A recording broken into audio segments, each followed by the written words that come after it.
Senators Angus King from Maine, Amy Klobuchar from Minnesota, and Dick Durbin from Illinois have released a discussion draft of the Electoral Count Modernization Act. To fully understand what that is, you have to know a little bit about the presidential election of 1876, when 4 states were unable to produce a winner because the parties in each state both claimed that their candidate had won. This dispute was settled by the Compromise of 1877. The Democrats in the disputed states, all of which but Oregon were in the South, agreed to concede if Republicans agreed to end Reconstruction.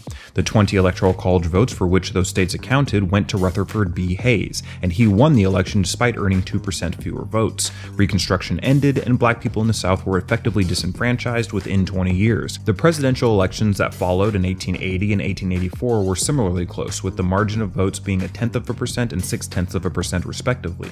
This series of events precipitated the Electoral Count Act of 1887, which formally prescribed a procedure for counting electoral college votes. Nowadays, when convenient, politicians will talk about the responsibilities states have in certifying their own electoral votes before sending them to Congress as a fundamental principle in U.S. elections, but that responsibility wasn't given to the states until the ECA. Essentially, the ECA puts forth a set of procedures that, when followed properly, makes the state's certification final. It also makes committing fraud during those procedures a felony. The constitutionality and legibility of the ECA has been hotly disputed since its signing. As recently as 2020, for example, Representative from Texas Louis Gohmert unsuccessfully sued to declare the ECA unconstitutional in an attempt to assert Vice President Mike Pence's constitutional power to reject state certifications of their electoral votes and overturn the 2020 election. The Electoral Count Modernization Act, as described in this draft, seeks to clarify the circumstances under which Congress may object to a state's certification of electoral votes in light of efforts by state legislatures to grant themselves the ability to ignore election outcomes in their state and put forward electoral counts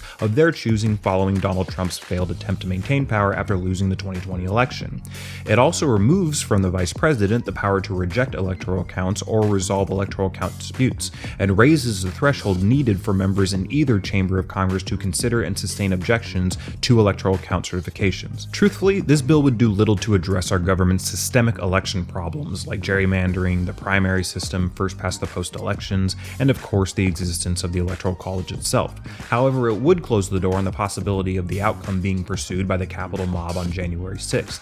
Remember, the purpose of that attack was to coerce under the threat of violence Vice President Mike Pence into rejecting enough of Joe Biden's electoral votes to change the outcome of the election and institute mob rule. Importantly, the mob had the support of 147 elected Republicans in this effort, which made it theoretically possible.